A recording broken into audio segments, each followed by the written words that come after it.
Cuando uno dispone de algunos minutos y tiene la percepción de que quienes escuchan aspiran a que se les dé en una especie de grajea lo sustantivo, en este caso del autor, de Antonio Colinas, pues nunca sé a qué atenerme, porque algunas veces me cojo de un rizo y me voy por los cerros de Úbeda y termino colgado de una rama y se me ha escapado la parte central. Entonces yo suelo decirme a mí mismo: Prieto, quédate con aquello con lo que se quedaría alguien que se lo hubiera estudiado todo y que al cabo de 5 o de 10 años tuviera que recordar aquello que se le dijo. Se quedaría solo con el núcleo del núcleo. ¿Y cuál sería el núcleo del núcleo de Antonio Colinas? Primero, es un poeta que se inserta, voy a decir las 2 o 3 cosas que me parecen fundamentales, sustantivas. Es un poeta que se inserta, supongo que él dice que en la tradición clásica, yo discrepo un poco, en la tradición del romanticismo, del romanticismo no del timbalero, de los atabales y de las cajas de música, sino del romanticismo, del alto romanticismo alemán, del romanticismo italiano, del romanticismo inglés, que cuando viene a España pues suele venir con el chimpún de las bandas musicales, o sea, muy zorrillesco y muy poco romántico. Entonces, Antonio Colinas es un poeta romántico para mí, de tradición romántica, que tiene un concepto, en cierto modo, mediúmnico. Es una cosa que está muy mal vista, porque los poetas ante todo tienen que ser orfebres, artesanos, conocedores del oficio. Antonio Colinas es un poeta a través del cual la poesía parece que le dicta cosas. Esto es, tiene una entonación numénica, órfica, como si él fuera el elemento transmisor de algo que está por encima de él. Y ese es un concepto que tiene un algo de platonismo y tiene mucho de romanticismo. Es un poeta fundamental en este sentido. Segunda nota, los poetas, él no, pero casi todos los poetas subrayan una característica. La poesía es algo que no se deja troquelar, que no se deja meter en los conductos o en los parámetros o en general, en las pautas que utilizamos normalmente para codificar, para ordenar taxonómicamente las otras disciplinas humanísticas. O sea, los poetas somos distintos, rompemos moldes, somos eternos, hablamos para nadie o para la eternidad y no se nos explica en función de los valores de época. Bueno, pues casi todo lo de un poeta, por genial que sea, por egregio que sea, por distinto que sea, casi todo lo comparte con los elementos de su generación. Esa es la verdad. Un poeta genial del siglo XVIII, antes que genial, es del siglo XVIII. Casi todo lo que nosotros reconocemos en él forma parte de un conglomerado que comparte con todos los autores de su tiempo. Entonces, lo que llama la atención de Antonio Colinas es que, compartiendo casi todo con los autores de su tiempo, léase cultura, monólogo dramático, tratamiento de personajes históricos a través de los cuales habla el yo. Sin embargo, tiene algo que es lo que convierte a los poetas egregios, esto es a los poetas geniales, esto es a los poetas que salen de la Grey, de los poetas que forman parte de la Grey, de los poetas gregarios. Él es un poeta egregio. ¿Por qué?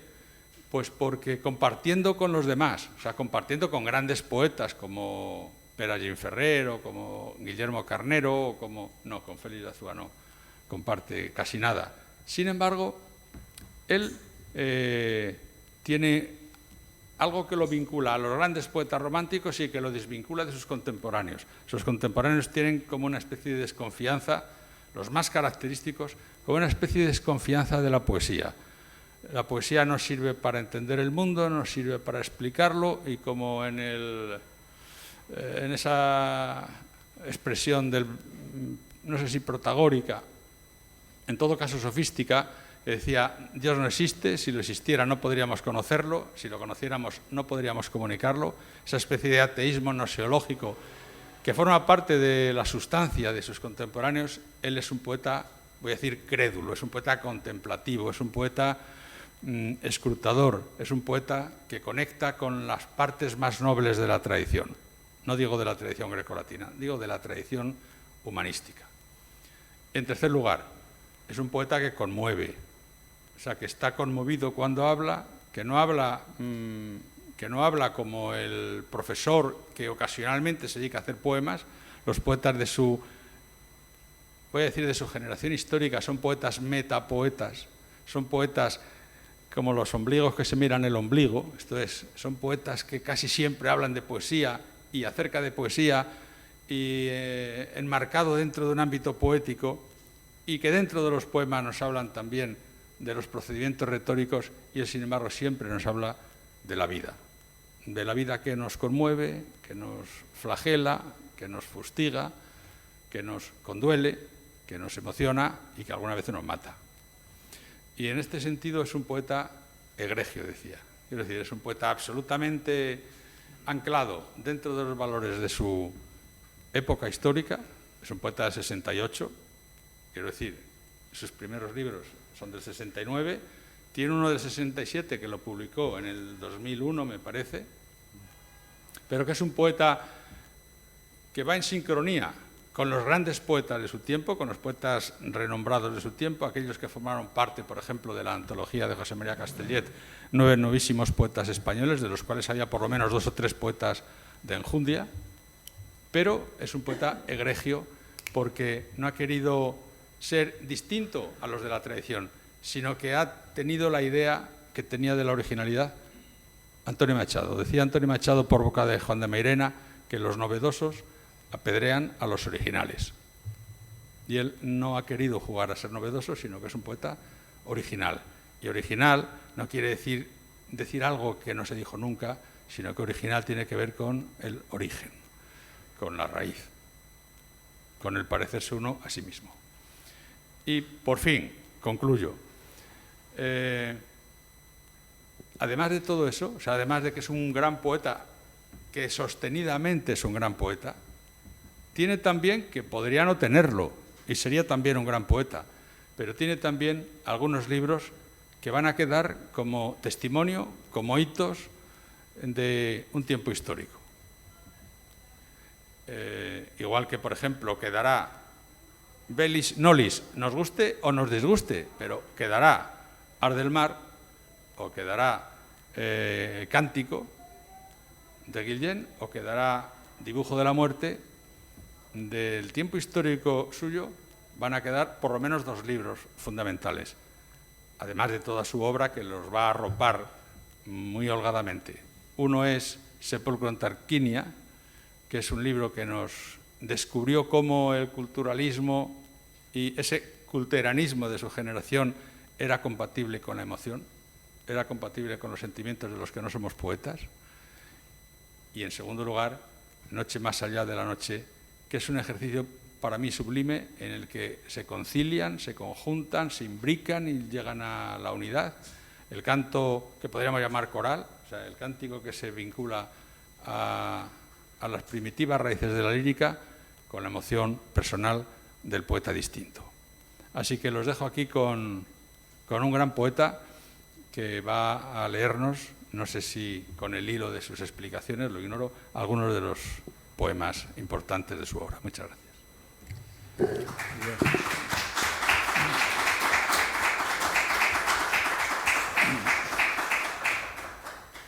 Bien, buenas tardes a todos y muchísimas gracias al profesor Prieto de Paula por esta síntesis esencial, valga la redundancia, de mi obra, que ha dado de mi obra y de mi poesía en concreto, ¿no?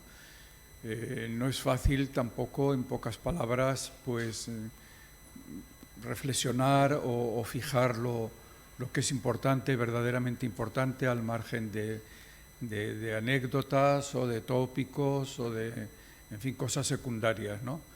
Por eso verdaderamente, en pocas palabras, pues ha dicho muchas cosas que aluden a lo nuclear, como ha dicho él, a lo esencial.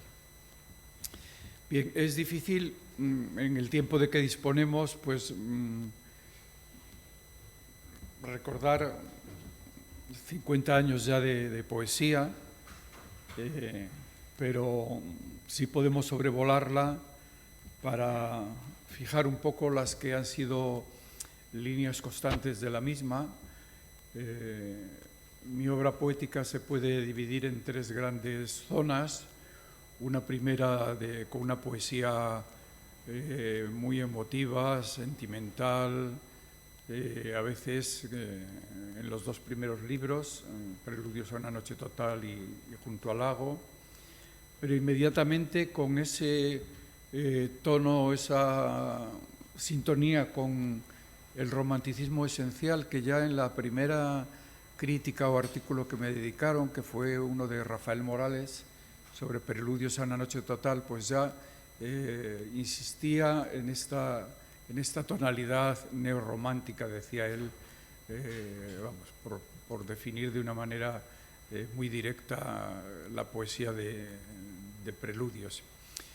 Hay que tener en cuenta, como yo decía esta mañana, que yo comencé siendo fiel a esa voz, que era mi voz, y fue en unos momentos críticos, porque por un lado se mantenía todavía lo que entendemos por poesía social o testimonial.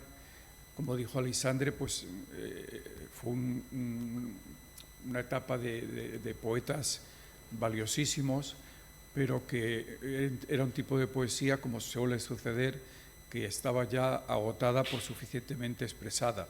De la misma manera, pues que cualquier aspecto neoclásico, pues sucedía lo mismo. Como una excepción, en el silencio de la provincia, en Córdoba, pues estaba, por el contrario, el grupo Cántico, que los poetas de nuestra generación, pues yo creo que casi de manera unánime, pues leímos muy pronto y aceptamos esa estética. Una estética pues emotiva, pero también con un leve sustrato clásico o clasicista.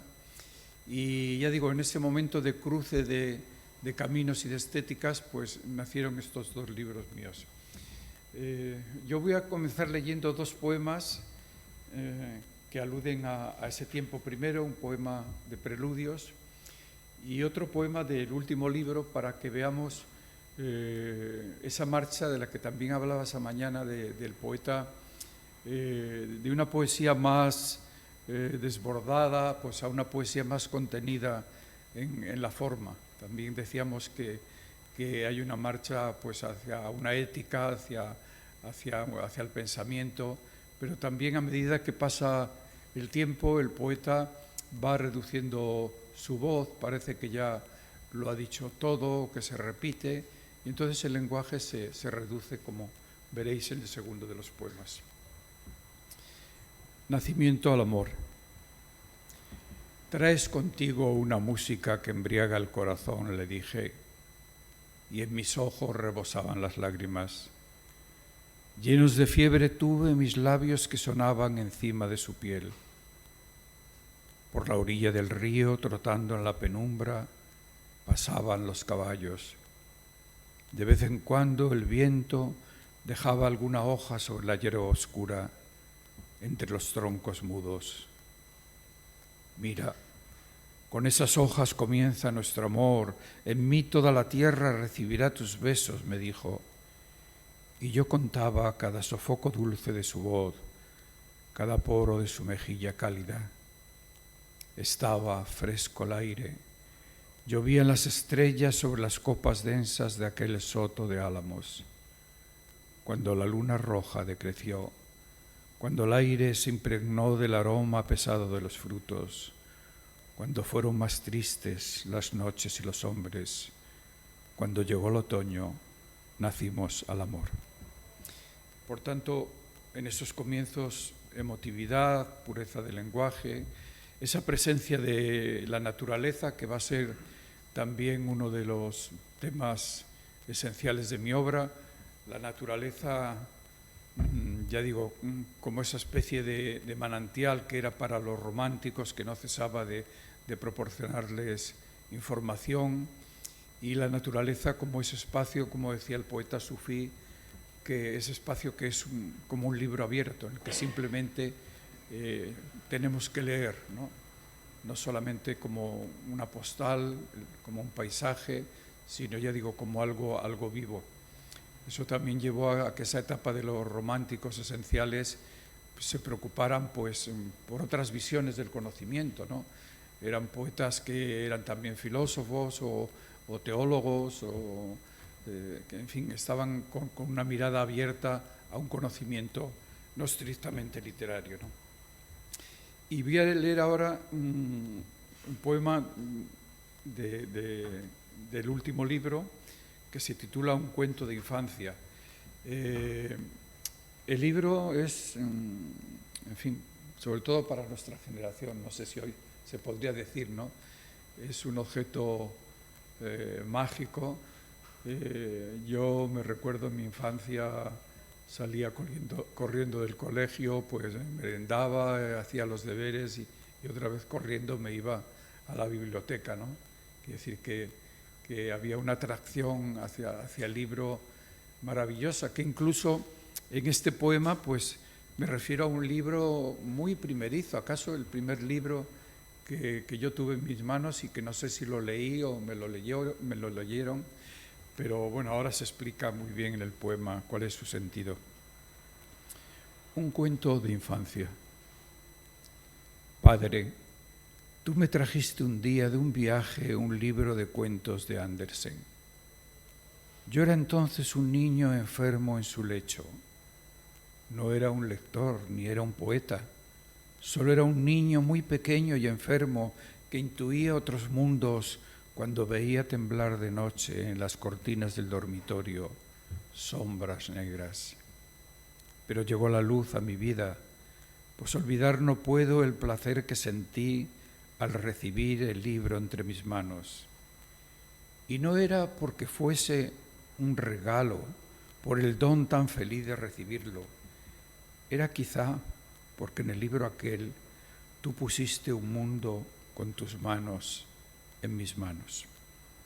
Y se llenó de luz la habitación, y ya no había seres misteriosos que me atemorizaran al temblar de noche las cortinas del balcón. Y recuerdo muy bien que antes de abrir las páginas del libro ya sentí en mi interior un sublime placer que describir no puedo. Luego salí a los campos y sané, pero perdí el libro, no sé qué fue de él, y se perdió con ello mi infancia y aquel placer incluso de sentir que hay otra realidad, esa en la que aún yo creeré por siempre, aunque jamás la vean mis ojos.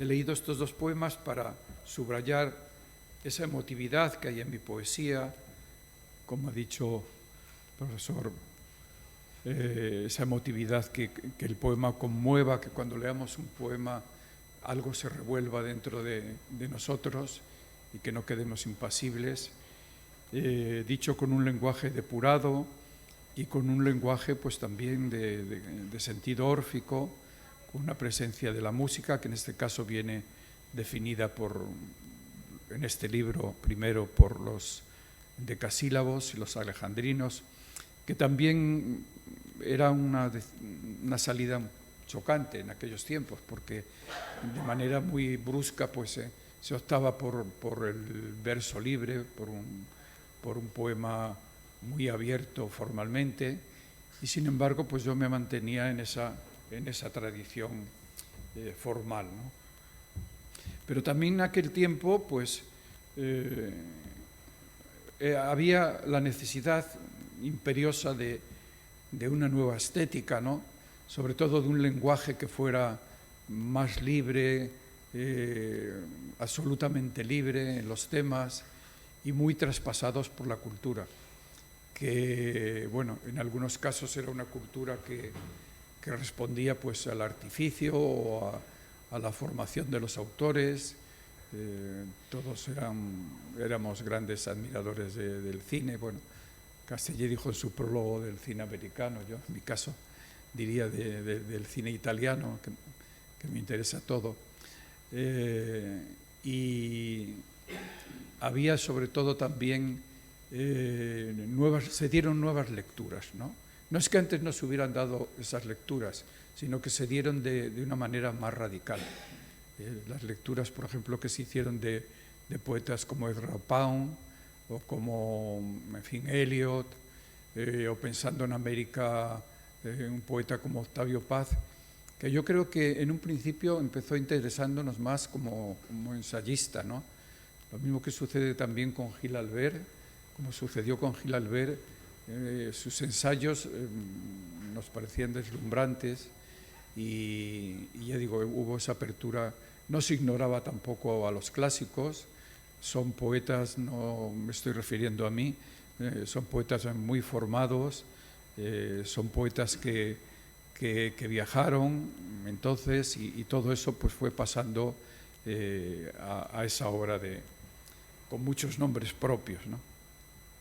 Voy a leer otra vez el poema de Simonetta, porque el profesor Prieto de Paula lo ha utilizado como texto en sus clases y me sirve para recordar de nuevo esta presencia de los nombres propios, que yo digo que detrás de cada título de un poema pues siempre hay otro significado. Y ahora voy a leer 3 poemas que llevan en sus títulos 3 presencias, son 3 retratos de personajes. El primero es Simonetta Vespucci, una cortesana del Renacimiento. El segundo es Giacomo Casanova, este aventurero y autor también de unas memorias muy curiosas. Y aparece un nombre Tiziano que me sirve un poco para decir lo que yo entiendo a veces como el poema microcosmo. El poema a veces no solo es no tenemos en él un relato fluido y único, sino que a veces cada estrofa o incluso cada verso es reveladora de un mundo, ¿no? Y en el caso de este poema que yo titulo, recuerdo al pintor veneciano Tiziano, en realidad los colores de la paleta del pintor me sirven para reflejar dentro de un único tema otros temas, ¿no? Vamos con el primero, que es Simonetta Vespucci. Simonetta, por tu delicadeza la tarde se hace lágrima, funeral oración, música detenida. Simonetta Vespucci, tienes el alma frágil de virgen o de amante. Ya Judith despeinada o Venus húmeda, tienes el alma fina del mimbre y la asustada inocencia del soto de olivos. Simonetta Vespucci, por tus 2 ojos verdes, Sandro Botticelli te ha sacado del mar, y por tus trenzas largas y por tus largos muslos, Simonetta Vespucci, que has nacido en Florencia. El segundo poema se titula Giacomo Casanova acepta el cargo de bibliotecario que le ofrece en Bohemia el conde de Wallenstein. Es curioso porque este poema fue escrito antes de que se presentaran aquellas 2 películas que seguramente habrán visto. Una es el Casanova de Fellini y otra es aquella otra película, La noche de Varennes, que ponen de relieve a un Casanova en los últimos años de su vida, ¿no? Ya no es el Casanova de juventud ni aventurero, sino que busca refugio al amparo de este conde que le ofrece en su biblioteca pues un cargo, ¿no? Entonces es un retrato de Casanova, pero a la vez, y de su vida, pero a la vez puede ser el retrato de cualquier persona que vive la caducidad, ¿no? Es un poema sobre la caducidad humana. En él, Casanova se dirige a su protector. Escuchadme, Señor, tengo los miembros tristes. Con la Revolución Francesa van muriendo mis escasos amigos. Miradme, he recorrido los países del mundo, las cárceles del mundo, los lechos, los jardines, los mares, los conventos, y he visto que no aceptan mi buena voluntad. Fui abad entre los muros de Roma y era hermoso ser soldado en las noches ardientes de Corfú. A veces he sonado un poco el violín y vos sabéis, Señor, cómo trema Venecia con la música y arden las islas y las cúpulas. Escuchadme, Señor, de Madrid a Moscú he viajado en vano. Me persiguen los lobos del Santo Oficio. Llevo un huracán de lenguas detrás de mi persona, de lenguas venenosas. Y yo solo deseo salvar mi claridad, sonreír a la luz de cada nuevo día, mostrar mi firme horror a todo lo que muere. Señor, aquí me quedo en vuestra biblioteca, traduzco Homero, escribo de mis días de entonces, sueño con los serrallos azules de Estambul. En este libro, Sepulcro en Tarquinia luchan o combaten dos mundos, ¿no? Es un libro que escribo en Italia, lo escribí entre mi estancia en Italia y los veranos de aquellos años, y son dos mundos aparentemente contrarios, que chocan, pero Francisco Brines, en el prólogo que puso a la segunda edición del libro, decía que la clave de esa fusión de lo mediterráneo, de lo italiano en concreto, con mis raíces, con el mundo del noroeste, pues era la romanización, ¿no? Era como un hilo subterráneo que unía las dos partes, que en principio podía haber hecho de este libro, en fin, un revoltijo, pero en ellas, en estas dos partes, ya digo que hay una parte más irracional, hay un cierto irracionalismo, pero también hay esa conexión entre culturas. Hay un poema que conecta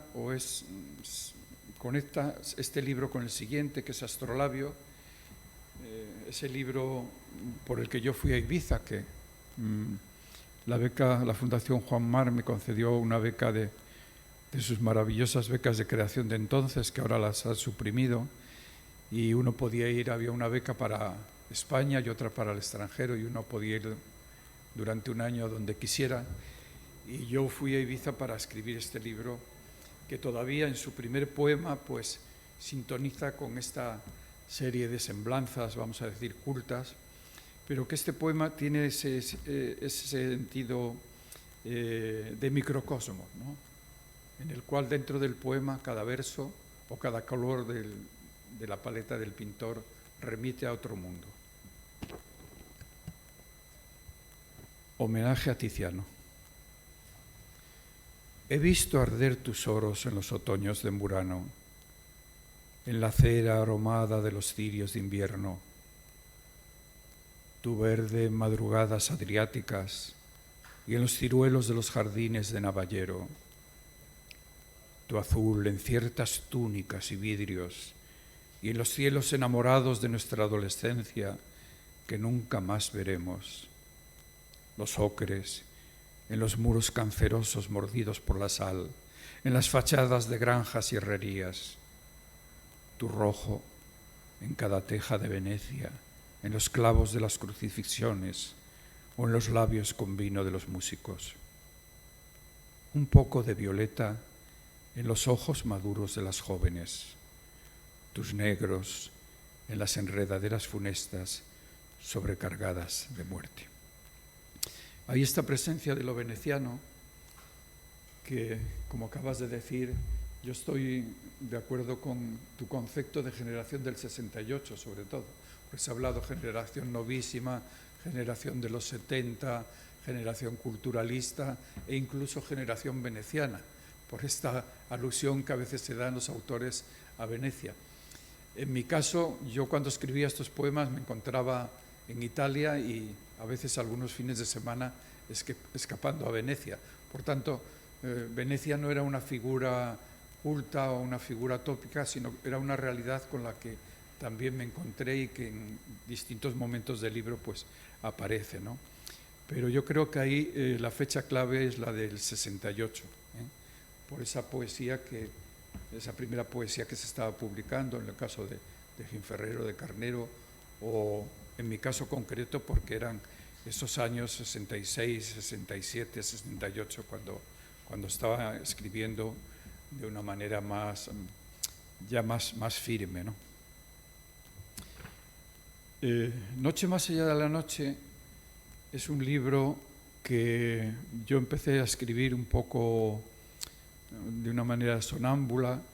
A medida que avanzaba en él, pues veía que estaba fijando como momentos claves del espíritu universal. Estaba el mundo latino, grecolatino, estaba en fin, el Renacimiento, estaba el romanticismo también. Hay una semblanza en fin, un poco oculta de algunos personajes como San Juan de la Cruz o como Leopardi. Pero ya cuando el libro iba muy avanzado me di cuenta de que había como un mensaje global y el libro se podía leer como en todos y en cada uno de sus 35 cantos, o también como un libro de un tirón, como un libro único, ¿no? De 1000 versos en decasílabos, alejandrinos, perdón. Y había que darle un final, y el final fue, bueno, termina el poema en esa costa desde la que se está contemplando el mar, pero sobre todo con un poema como es el Canto 35 y con otros poemas que conducen a un hermetismo, a lo misterioso, no sé cómo definir de verdad estos penúltimo y el antepenúltimo poema. Recordaba esta mañana que el profesor José Olivio Jiménez empezó a hablar de un posible misticismo. Yo prefiero, ya digo, ver esta poesía que busca lo trascendente como más cercano a lo metafísico, como más cercano a esa otra realidad que yo he dicho que transmite la poesía. La poesía puede, en fin, la poesía puede servir a lo más real, a lo cotidiano, a lo más vivo, pero también hay siempre en toda poética un afán de ir más allá con la palabra, ¿no? Y bajo este punto de vista, pues yo también considero la poesía como palabra nueva, ¿no? Palabra nueva. Siguen apareciendo los nombres propios, pero en el canto 10 el nombre que aparece es el de Virgilio. En este poema yo he hecho coincidir la muerte del poeta romano Virgilio a su regreso de Grecia, en Brindisi, con la muerte de un anónimo legionario en tierras de Hispania. Hay otra vez esta contraposición entre el mundo mediterráneo, italiano, y este mundo de la España interior. Y la pista me la dio una lápida en la que hay un fragmento de un verso de Virgilio que nos lleva a pensar que el legionario que murió que estaba enterrado bajo aquella lápida, pues era un lector de Virgilio. Pero es un poema también, pues, contra la guerra, ¿no? Que es un tema muy de estos días también. Mientras Virgilio muere en Brindisi, no sabe que en el norte de Hispania alguien manda grabar en piedra un verso suyo, esperando a la muerte. Este es un legionario que en un alba nevada ve alzarse un sol de hierro de entre los encinares. Sopla un cierzo que apesta a carne corrompida, a cuerno requemado, a humeantes escorias con oro, en las que escarban con sus lanzas los bárbaros. Un silencio más blanco que la nieve, el aliento helado de las bocas de los caballos muertos caen sobre su esqueleto como petrificado. Oh dioses, qué locura me trajo hasta estos montes a morir, y qué inútil mi escudo y esta espada contra un amanecer de hogueras y de lobos. En mi villa de Cumas, un aroma de azahar madurará en la boca de una noche azulada, y mis seres queridos pisarán ya la hierba segada o nadarán en playas con estrellas. Sueña el sur el soldado, y en el sur el poeta sueña un sur más lejano, mas ambos solo sueñan en brazos de la muerte la vida que soñaron. No quiero que me entierren bajo un cielo de lodo, que estas sierras tan hoscas calcinen mi memoria. Dioses míos, como odio la guerra, mientras siento gotear en la nieve mi sangre enamorada. Al fin cae la cabeza hacia un lado y sus ojos se clavan en los ojos de otro herido que escucha. Grabad sobre mi tumba un verso de Virgilio. Bien, hablaba de las tres zonas o tres partes en que se podía dividir mi obra. Hay una segunda parte que sigue con Astrolabio, en la cual hay como una marcha hacia la reflexión, la poesía se torna más meditativa, y hay una tercera parte que traspasada por el humanismo. Ahora, como he aludido a la guerra, pues y la estamos viviendo relativamente cerca, pues quería leer un poema de esta etapa última más realista también y más humanista. Se titula Para olvidar el odio. Recordaba que en una especie de cruce astral, pues la UNESCO hace poco ha reunido a una serie de cantautores mundiales para manifestarse, para mostrar su rechazo a la guerra, y un cantautor español, Alejandro Sanz, pues recitó este poema mío, un fragmento, prácticamente todo el poema, ¿no? Es un poema que se titula Para olvidar el odio. Ponen a Dios al lado de la guerra y a la guerra la amparan bajo el nombre de Dios. Mas Dios es la no guerra y la guerra es sin duda un contra Dios. Hace ya muchos siglos que alguien dijo que no hay daño en la parte que no afecte al todo, pero el hombre aún no sabe que no sabe. Hacia adelante huye, siembra desarmonía, y otra vez terror llama terror y guerra llama guerra. Ni siquiera parece que la piedra sea ya sagrada. El tiempo se desangra, el espíritu huye con su misterio de los templos, se retira el pinar en llamas, ya no arde al canto de cigarras. Desierto y mar avanzan con sus escorias. Son las palabras un grito hueco, airado, y el aire que dio vida ya no es, puro como la escarcha, fino como la nieve. Mas en el mundo aún habrá esperanza, mientras alguien respire en paz la última música y amanse con las yemas de sus dedos cada muro de odio, y el último estertor de lo sagrado tiemble en los ojos abiertos del niño muerto. Abajo, la ignorancia secular, la avidez y el no amor, el no saber que no se sabe, mientras lo misterioso allá arriba se expande y se retira con sus secretos. Respirar aún en paz la fugitiva música que no oímos, respirar dulcemente la música que huye a los prados remotos del firmamento, es todo cuanto el hombre tendrá que conocer para salvarse. Bueno, es un final muy radical, pero el poema nos remite también a ese don que es ese sentido órfico que transmite el poema, y esa idea de armonía con la que yo, ese concepto con el que yo he trabajado mucho, sobre todo en mis libros de aforismos. Ahora la semana que viene aparecen los 4 tratados de armonía,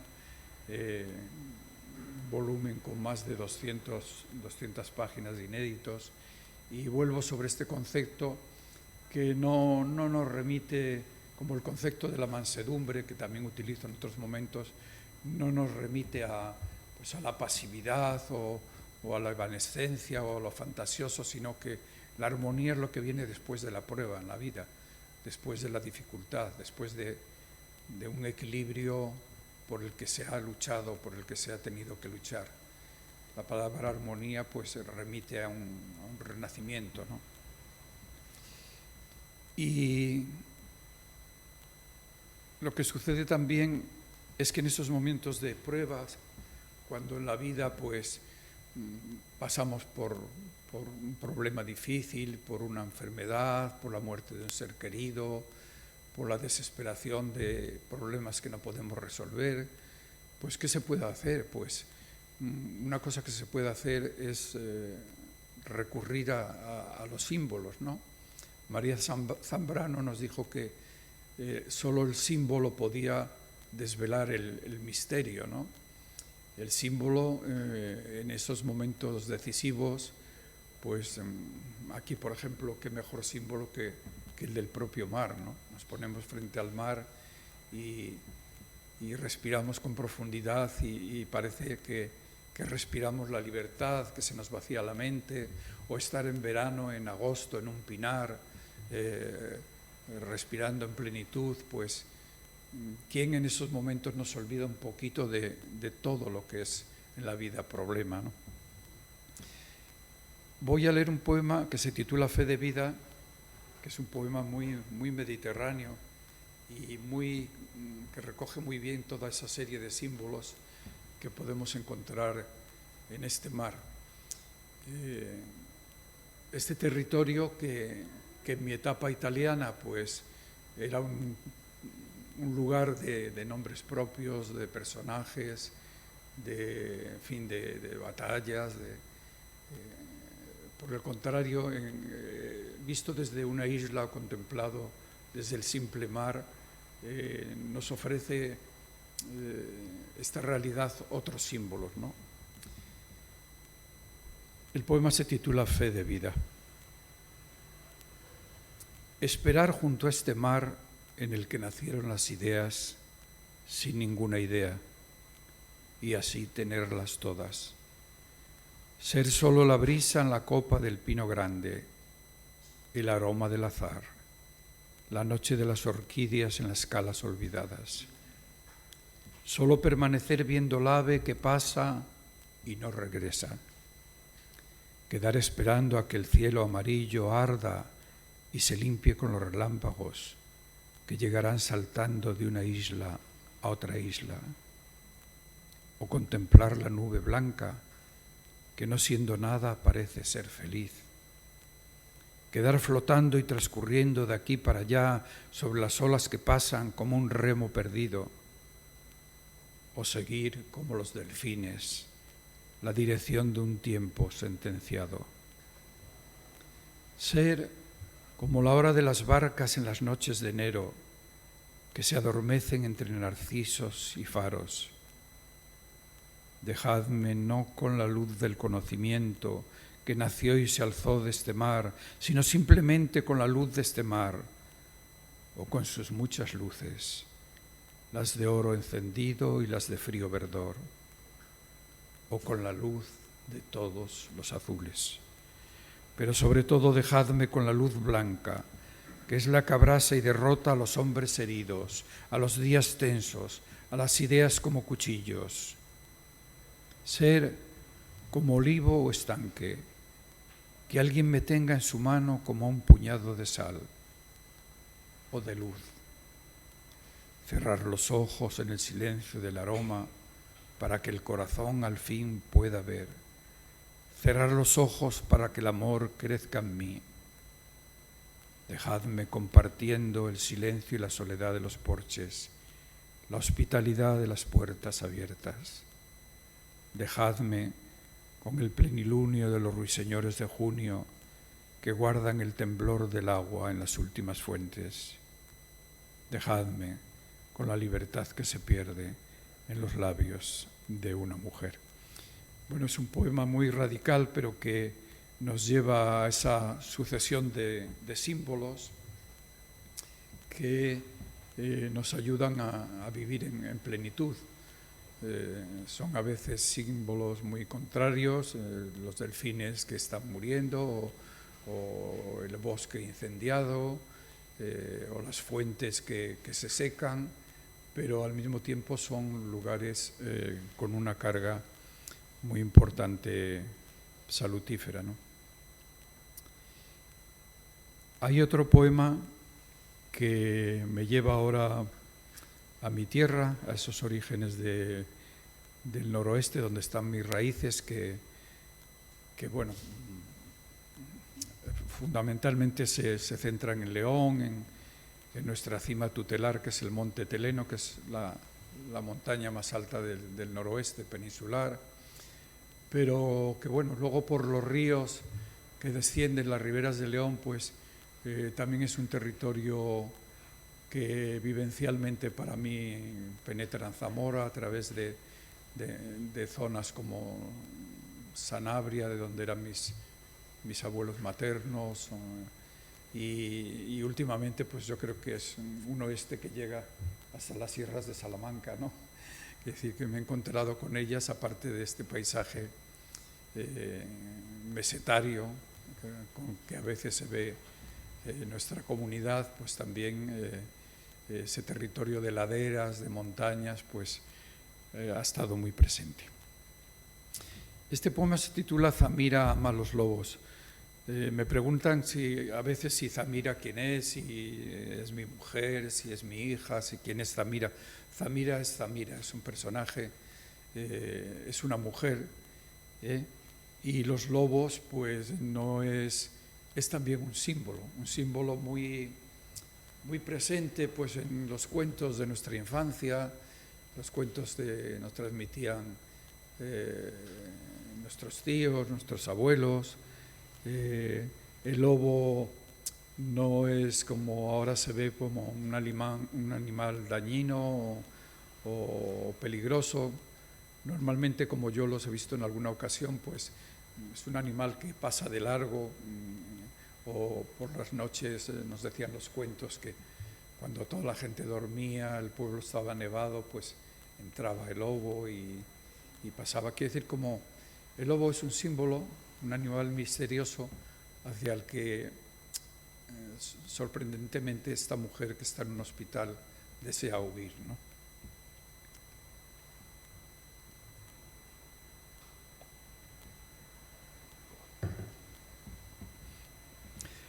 Zamira ama a los lobos. Yo quisiera ir con ella a buscarlos a las tierras más altas, donde los robledales rojos de Sotillo han perdido sus hojas en las fuentes, allá donde los caballos beben el agua helada de las cascadas y se espera la nieve como una bendición. Tú y yo estamos en este hospital esperando a la muerte, no la muerte tuya ni la muerte mía, sino la de aquellos que nos dieron la vida. Y estos, ¿a quiénes pasarán cuando mueran sus muertes? Tú y yo esperando el final, el vacío del límite, mientras la vida brilla y tiembla entre nosotros como un cuchillo inocente.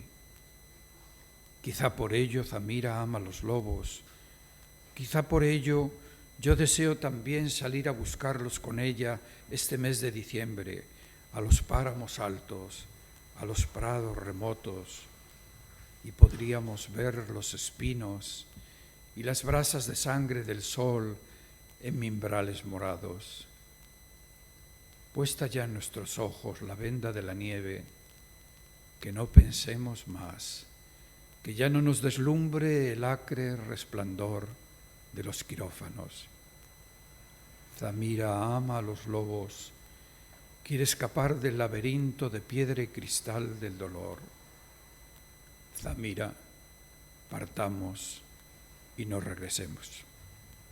Este es el primer poema de mi libro Tiempo y Abismo, que es un libro que me sirve para explicar cómo nace en mí la poesía, cómo nace en mí un libro nuevo. Es un libro de transición, que ese momento en que mueren los padres, ese momento en que cambiamos de espacio, y sucedió una cosa muy curiosa, que al día siguiente o a los 2 días de la muerte de mi padre, pues yo salí con el coche poco a vagar para despejarme sin rumbo fijo. Y iba de aquí para allá, entré en la maragatería y era invierno y llegué frente a un pueblo que se llama Luyego, desde el cual se ve, cuando está nevada, la cima del monte Teleno completamente blanca, ¿no? Y entonces allí, en ese momento, yo llevaba 3 o 4 años sin escribir nada, absolutamente nada. Y entonces en ese momento surgió ese primer verso del que va tirando de los otros versos y nació un poema que es el tercero de este libro, ¿no? Los páramos negros. Yo no escribo, por tanto, hay personas que escriben un poco cuando quieren, que dicen, bueno, pues voy a hacer un poema ahora sobre esto, sobre lo otro, esos poemas que nos piden de encargo. Para mí esto es difícil, tengo que tener, no voy a utilizar la palabra inspiración, pero yo diría que tengo que tener un estado de ánimo, ¿no? Un estado de ánimo, que es un estado de ánimo que es el que me permite escribir. Y de ese estado de ánimo surge ese primer verso y de ese verso surgen los otros versos y así van haciendo el poema y así van haciendo el libro. He recordado esta anécdota porque se ve muy claramente cómo nació en mí este nuevo libro. Y hay otro momento que es, yo siempre llevaba en mi cabeza el hacer un poema o escribir algo sobre Juan Sebastián Bach, que es un músico que me interesa mucho. Creo que su carga humana es única, ¿no?, en su música. Y precisamente después de visitar su tumba en Leipzig, yo hice un viaje por lo que acababa de ser, reconocíamos hasta el último momento casi, la Alemania del Este, por varias ciudades. Estuve en la Universidad de Halle y estuve en Leipzig también. Y en Leipzig, al salir de la iglesia donde está enterrado Bach, pues me vino también ese primer verso, ¿no? Ese primer verso que dio lugar a un poema de casi 400 versos, que es La tumba negra, que es un poema sobre Bach, pero es un poema sobre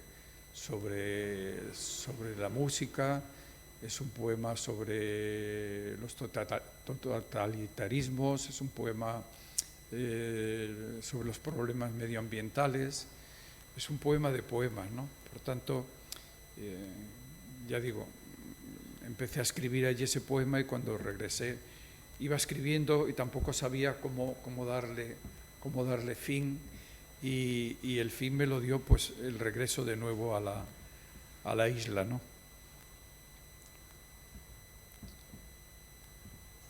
Otro poema que yo valoro bastante es una enumeración, se titula Letanía del ciego que ve.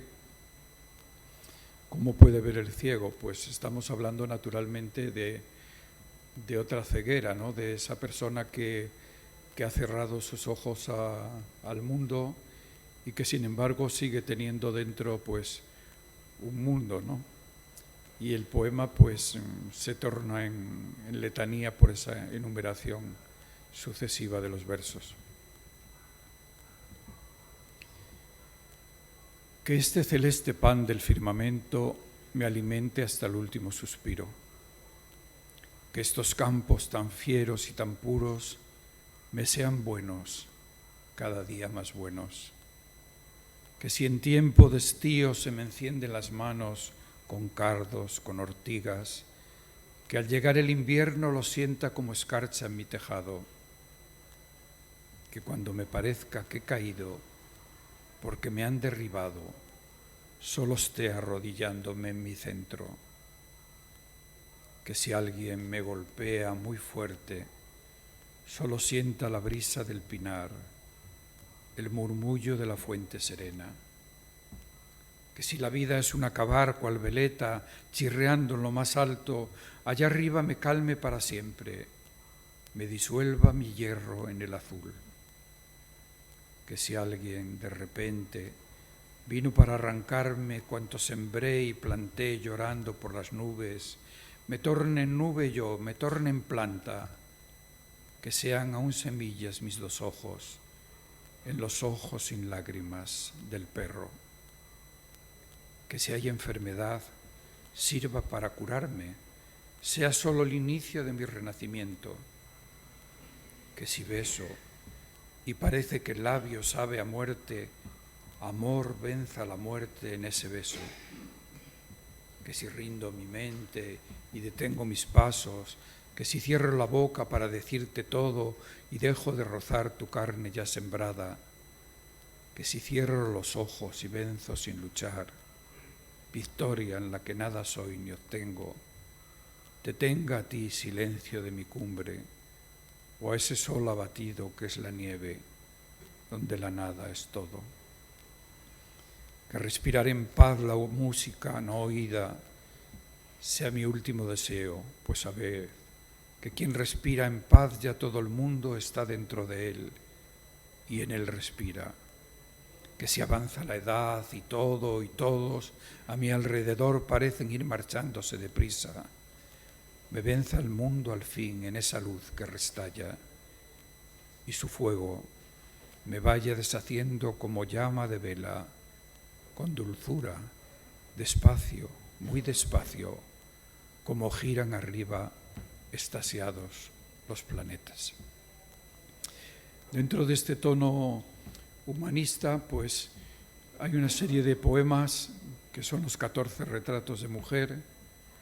Ha aparecido ahora una edición en gallego y de esta serie de retratos voy a leer uno de los poemas. Junto al de la naturaleza, también como uno de los grandes temas que es necesario explicar un poco, pues aparece en mi poesía el tema de la mujer, ¿no? La mujer de sentido polifónico, ¿no? La mujer es, por supuesto, la amada, la compañera, la mujer es la amiga, la mujer remite a lo telúrico, a lo germinal, a esa diosa telúrica que me encontré en Ibiza, que es Tanit, ¿no? Y sobre la que he escrito algún ensayo. Y la mujer también es la mujer acosada o maltratada que a veces de manera muy especial aparece en este canto, ¿no? Bueno, no sé si es un canto o una elegía.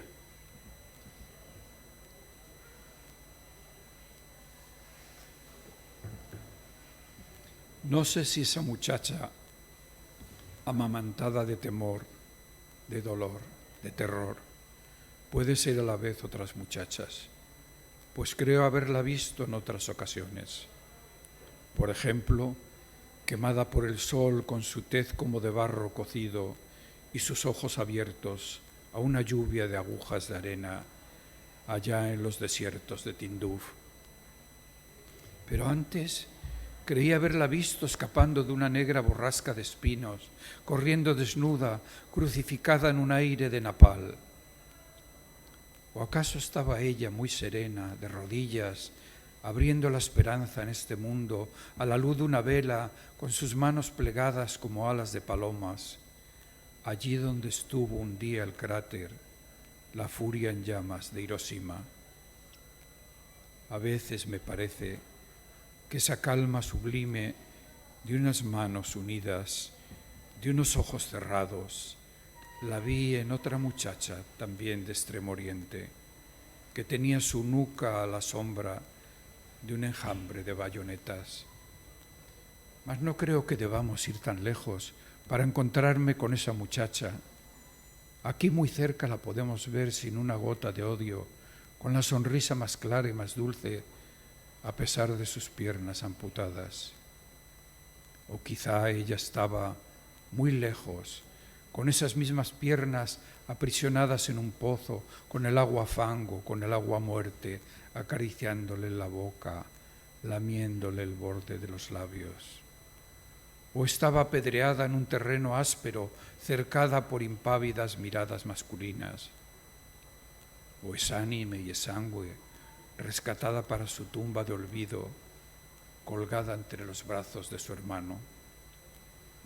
El temor, el dolor, el terror no pueden evitar que esa muchacha, que sí es y que no es otras muchachas, nos traiga paz, piedad y un poco de esperanza a este mundo con sus manos cerradas o sus manos abiertas, con sus ojos abiertos o cerrados o sajados, con su sola presencia, esa muchacha aún le devuelve al mundo la infamia que de él ha recibido.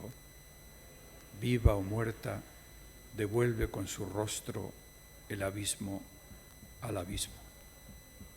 Y bueno, voy a terminar leyendo otro de estos cantos, de estos retratos de mujer, que es un poema. A veces el poema, como yo digo, la realidad es más poética que la poesía, y el poema a veces se nos da hecho, ¿no? Se nos dice algo, se nos cuenta una anécdota, y en este caso pues quiero terminar un poco en este ámbito, que es el ámbito de esa cultura que tanto nos ha dado, que es la cultura mediterránea, la cultura italiana en concreto, y que se nos ofrece en una ciudad como Florencia. El poema se titula Clara Nos Uffizi.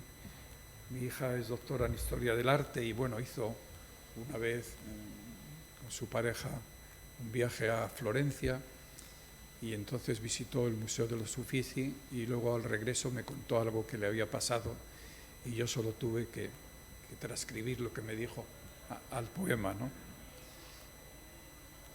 Ibas despreocupada paseando por las salas del Museo de los Uffizi, sin saber hacia dónde dirigir tus dos ojos. Avanzabas quizá con el cansancio del que has recorrido Florencia todo el día. No sabías que de repente allí te iba a saltar un poderoso símbolo, el de la inesperada belleza, el ideal sublime de belleza y verdad, ese que todavía nos hace a los humanos más humanos. Botticelli fue el nombre del artista, la primavera el cuadro. No supiste qué hacer y te quedaste muda. Simplemente dejaste que hablase el corazón y te pusiste a llorar. Y llorabas y llorabas. A la verdad y a la belleza solo le faltaban el gozo de tus lágrimas. Bueno, yo cuando me lo contó, pues le dije, ¿por qué llorabas, no? Y su compañero, su marido, le decía, pero ¿por qué estás llorando? Y dice, bueno, creo porque no pensaba que el cuadro no era tan grande. Dio una respuesta que seguramente, con toda seguridad, no era la correcta, ¿no? O sea, esa emoción venía de algo más de que el cuadro fuera muy grande, sino simplemente de encontrarse frente a él. Así que nada más, muchas gracias y gracias por su atención. Y si hay alguna duda, pues la aclaramos, ¿no? Porque ya digo que es muy difícil transmitir en poco tiempo tantos años de poesía.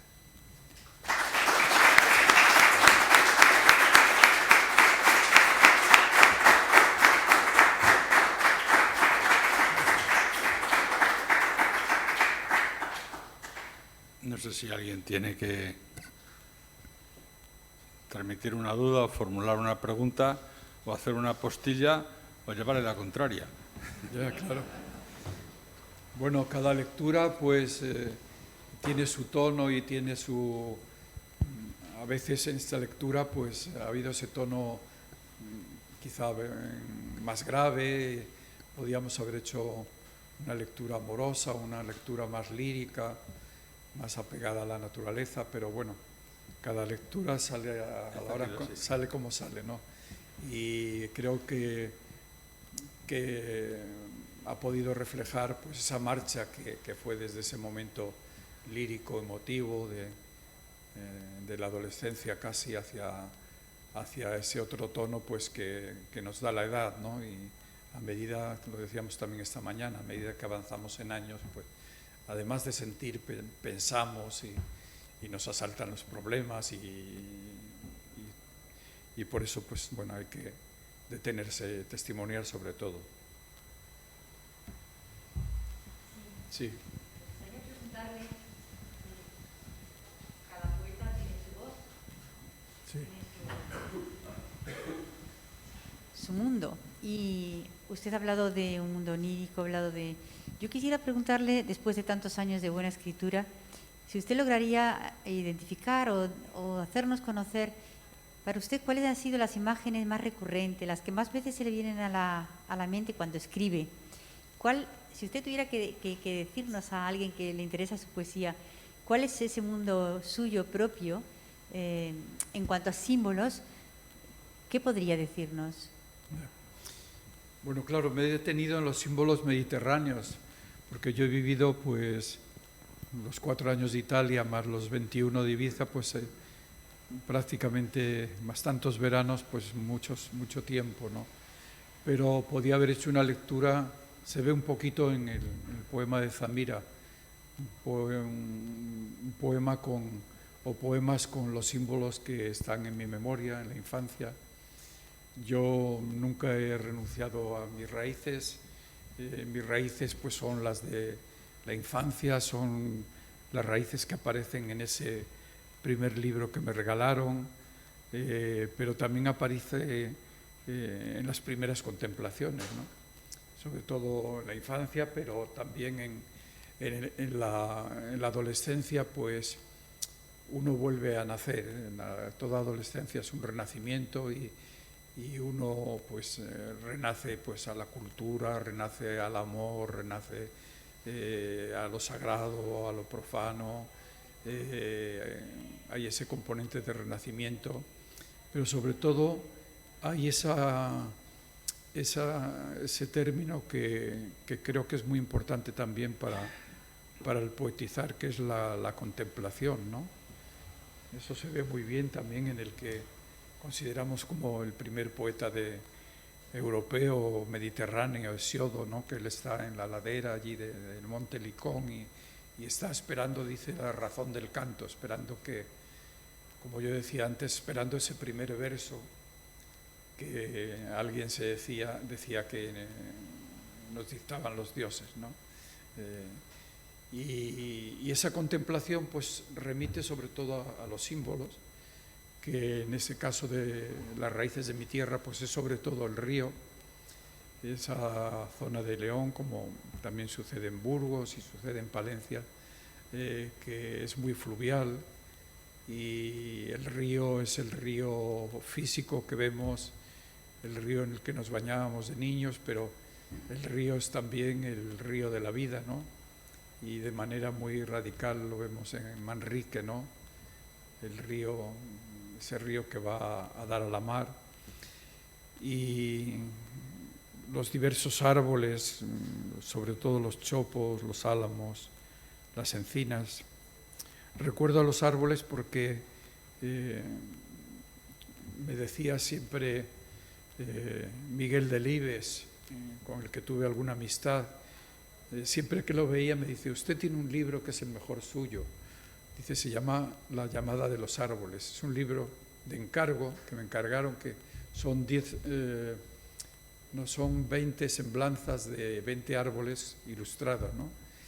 Y es un libro que tuvo cierto eco aquí en el ámbito mediterráneo, porque apareció también una edición en catalán que tradujo Villan Gómez Llobet, La crida de Sarbres, y siempre que nos veíamos, recuerdo la última vez creo que le llevé un libro de poesía y lo abrió así, dice: ah, pero es poesía. Pero dice, usted tiene un libro que se llama La llamada de los árboles. Bueno, este libro, pues, para una persona como Delibes, con esa conciencia ecológica y con el amor que él tenía a la naturaleza, pues comprendo que le gustara de manera especial. Es un libro que quizá habría que reeditarlo porque hace mucho que se editó y ya digo, está el monte, la cima, que la cima es también la ascensión a la cima, es la ascensión por la vida y de sus problemas. Esto también San Juan de la Cruz lo fijó en un dibujito, el monte de la subida, ¿no? Lo ilustró también con algunos comentarios. Y lo importante, bueno, es un es una visión del monte también de raíz muy primitiva, muy de extremo oriente, ¿no? El monte que hay que ascender, pero cuando se está arriba es el monte de la vida, cuando se está arriba es cuando soplan los vientos más fuertes. Lo importante no es subir a la cima, sino descender. Lo importante en la vida no es ascender, sino saber ir descendiendo. Él también dice lo cito muy de memoria, viene a decir: subí mucho y avancé poco porque no seguí la senda, ¿no? Él habla de la senda, que hay que seguir la senda correcta para no subir una montaña así campo a través o bajarla, ¿no? Así que estos serían un poco los símbolos, así, los grandes símbolos a grandes rasgos, ¿no? También la nieve, el frío, quiere decir que algo que emana de la tierra y que nos acaba marcando, ¿no? Es también una explicación que doy cuando ahora a veces se habla, así momentos así, o en los coloquios, pues se me pregunta por la literatura leonesa, que es una, sobre todo se ha hecho notar en la narrativa, en la novela, y siempre te hacen esta pregunta: ¿por qué en León? ¿Por qué la literatura de León? O por extensión, ¿por qué la literatura en Castilla y León? Que tenemos tantos y tan valiosos escritores. Y yo creo que la razón está ahí en el origen, ¿no? En la memoria, en ese tiempo legendario que por cierto tan maravillosamente ha recogido nuestro amigo José Luis Puerto en sus libros de leyendas, ¿no? Tiene un libro sobre las leyendas de León, pero también tiene otro sobre las leyendas de Salamanca, de la Sierra, y durante años él fue por los pueblos los fines de semana recogiendo las leyendas que a veces son comunes a varios lugares. Recuerdo que cuando lo estaba escribiendo me dijo: tenemos que reunirnos un día para que me digas qué leyendas o qué cuentos escuchaste de niño, y yo le empecé a hablar de Petavonio, de los campamentos romanos, del castro prerromano que decían que estaba sostenido por una viga de oro. En el castro hay una cueva, en esa cueva en las noches de luna llena pues aparecía una mora que se peinaba con un peine de plata a la luz de la luna, y me dice: todo eso son leyendas celtas. Dice: eso son la viga de oro, la cueva, el castro que comunica con el lago de Sanabria, o en otros sitios con el mar, ¿no? Son leyendas sobre todo muy unidas a ese noroeste, leyendas, me decía él, celtas, ¿no? Que yo creía que eran como exclusivamente mías, ¿no? Así que... Sí, José Carlos Rovira. Esta mañana pues, señalabas lo que es los precursores que son para ti, para la literatura, e incluso tuviste mucha relación con Vicente Aleixandre, al cual Brines ha señalado como... Hay algo que me gustaría preguntarte, aunque siempre es una pregunta comprometida, porque es ir hacia el futuro. ¿Señalarías, te atreverías a señalar algunos nombres de la poesía posterior a vosotros, a la generación del 68, que dice nombres que en estos momentos te estén interesando y estés leyendo, de poetas más jóvenes? Bueno, es muy delicado porque siempre me olvidaría de algún poeta valioso.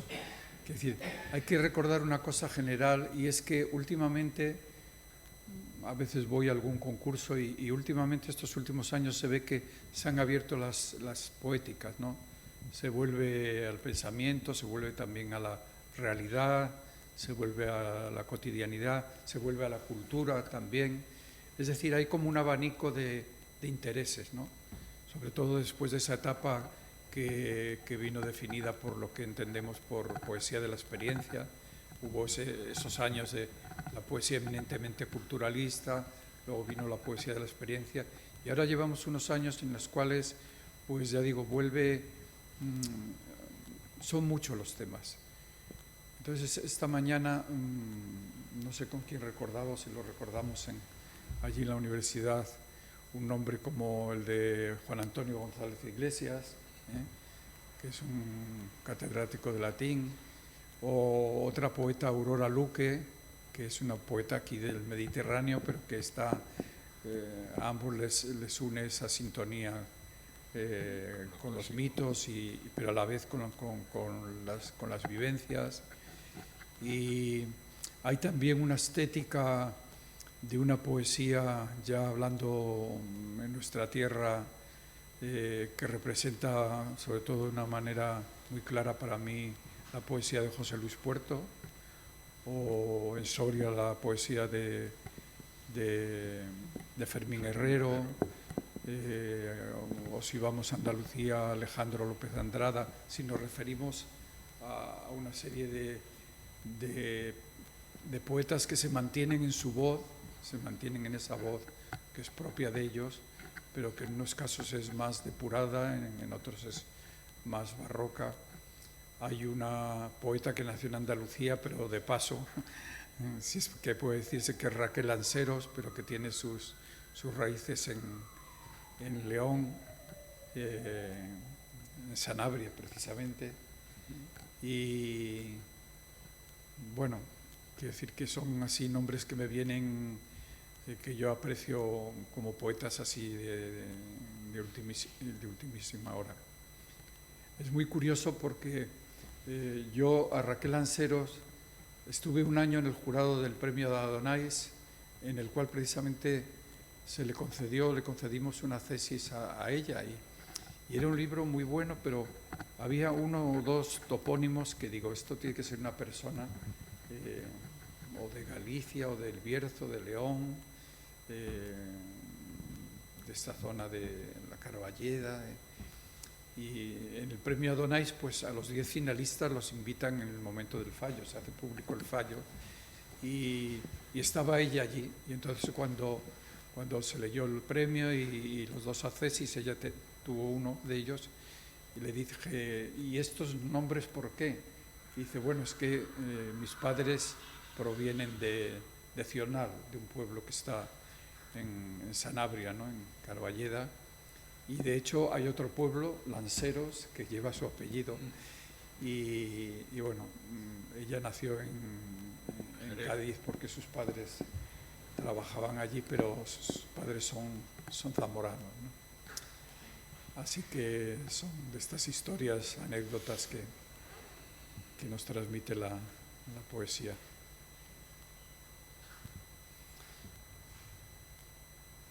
No sé si no hay ninguna otra intervención.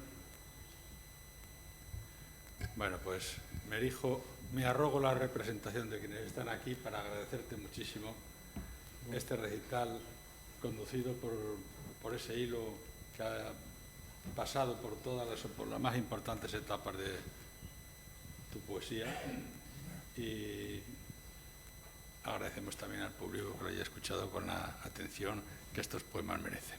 Tenemos que recordar otra vez lo de la inmensa minoría de Juan Ramón, que la minoría es minoría, pero es inmensa porque es germinal.